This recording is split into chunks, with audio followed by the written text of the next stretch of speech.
Assalamualaikum warahmatullahi wabarakatuh.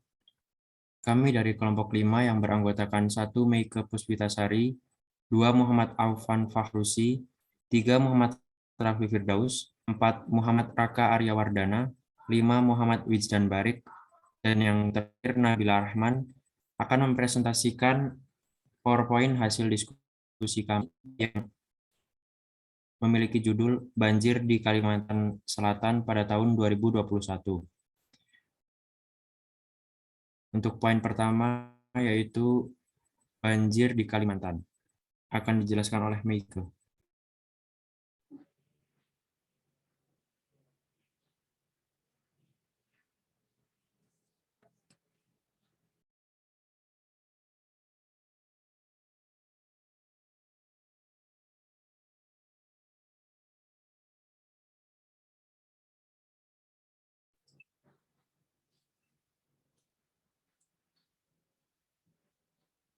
Baik, pada awal tahun 2021 telah terjadi banjir yang melanda sekitar 11 kabupaten dan kota di Kalimantan Selatan. Banjir kali ini merupakan banjir terparah yang terjadi di Kalimantan Selatan. Beberapa faktor yang dapat mendorong terjadinya banjir ini tidak hanya disebabkan oleh faktor alam, yaitu hujan deras, tetapi ada faktor lainnya juga seperti faktor non-alam yang menjadi salah satu penyebabnya. Misalnya seperti perubahan alih fungsi lahan pada kawasan hutan lindung yang berada di hulu dasar aliran sungai, serta kondisi sistem drainase perkotaan yang buruk, sehingga secara simultan dapat memperluas lahan kritis, mengurangi fungsi resapan air, meningkatkan limpasan permukaan, erosi tanah, sedimentasi, dan banjir. Banjir ini yang mengakibatkan jalanan dapat terendam oleh air. Maka dampak lainnya seperti ribuan rumah dapat terendam, lahan pertanian terendam, dan lainnya. Poin selanjutnya, lokasi akan dijelaskan oleh Muhammad Aufan Fahrusi. Dari peta di atas dapat dilihat bahwa terdapat 11 dari 13 wilayah kabupaten atau kota di Provinsi Kalimantan Selatan yang terdampak banjir. Lokasi persis yang dituju pada Desa Sungai Tabuk, Kecamatan Simpang 4, Kabupaten Banjar. Lokasi ini diambil karena rentan banjir sehingga perlu menjadi prioritas dalam mengetahui potensi bencana. Karakteristik bencana banjir, dampak bencana, penanganan bencana, dan siklus penanggulangan.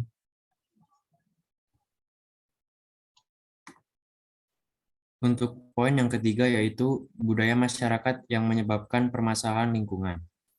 Faktor penyumbang tragedi banjir tersebut adalah perilaku atau budaya masyarakat yang kurang kondusif yang tercermin dari aktivitas ekonomi, sosial, politik, dan seni, serta aktivitas berlalu lintas, baik di jalan raya maupun di air. Seperti masyarakat sekitar yang memiliki lahan untuk memenuhi kebutuhan sehari-hari dengan pertambangan dan peralihan lahan dari hutan menjadi perkebunan. Hal ini menyebabkan tidak tertampungnya air hujan sehingga jika terjadi hujan dengan curah hujan yang tinggi, maka tanah tidak dapat menampung air dengan sempurna, terjadilah banjir. Hal ini juga berkaitan dengan masalah pentingnya pendidikan lingkungan hidup. Berkurangnya tutupan hutan di Kalimantan dikuatkan kajian yang dilakukan peneliti Pusat Riset Kehutanan Internasional atau SIFOR pada 2017 dengan menggunakan data citra satelit Landsat antara 1973 sampai 2015. Kajian itu menyebutkan tutupan hutan di Kalimantan jauh berkurang akibat deforestasi. Untuk poin yang selanjutnya, dampak kerusakan akan dibacakan oleh Muhammad Raka Aryawardana. Dampak dari kerusakan yang dialami warga Kalimantan Selatan banyak dari berbagai sektor. Menurut Badan Nasional Penanggulangan Bencana, mencatat total nilai kerusakan dan kerugian banjir Kalimantan Selatan sebesar angka yang telah tertera pada slide ini dengan rincian nilai kerusakan dan kerugian yang sangat besar. Data ini dihimpun BNPB per 1 Februari 2021 pukul 18.00 waktu Indonesia Barat. Kepala Pusat Data Informasi dan Komunikasi Kebencanaan BNPB, Raditya Jati mengatakan, Kabupaten Banjar menjadi wilayah nilai kerugian dan kerusakan terbesar, yakni mencapai angka yang sangat besar. Sebanyak 19.963 rumah, 9 sekolah, dan 5 tempat ibadah terdampak, dan urutan kedua yang mengalami kerugian terbesar yaitu Kota Banjarmasin dengan total yang sangat besar pada slide ini. Sebanyak 14.785 rumah dan 8 tempat ibadah terdampak.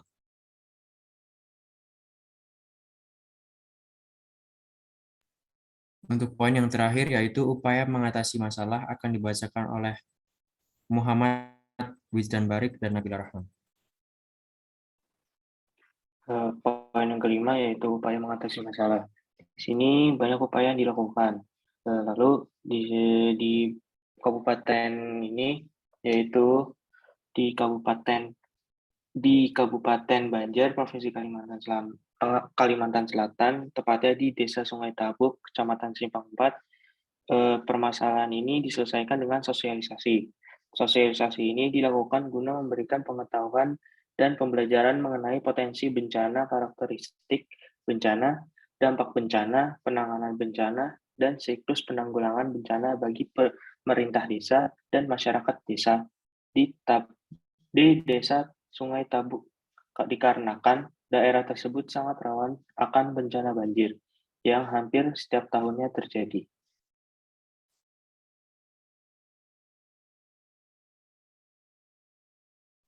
Baik, masih melanjutkan upaya mengatasi masalah. Hal yang didapat dalam sosialisasi ini yaitu untuk mengetahui potensi bencana, karakteristik bencana banjir, dampak bencana, dan siklus penanggulangan bencana bagi pemerintah desa dan masyarakat desa Sungai Tabuk. Ini sangat diperlukan masyarakat agar mereka bisa mengantisipasi serta meminimalisir adanya korban jiwa dan kerugian materi, sehingga masyarakat dan Badan Penanggulangan Bencana Daerah atau BPBD komunikasinya berjalan dengan baik agar bisa menyelesaikan permasalahan banjir secara bersama-sama.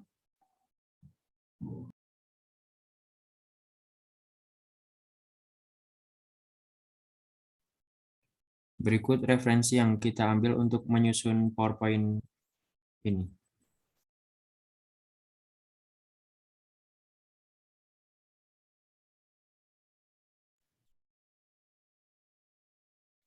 Dan ini daftar kontribusi anggota kelompok dari penyusunan PowerPoint.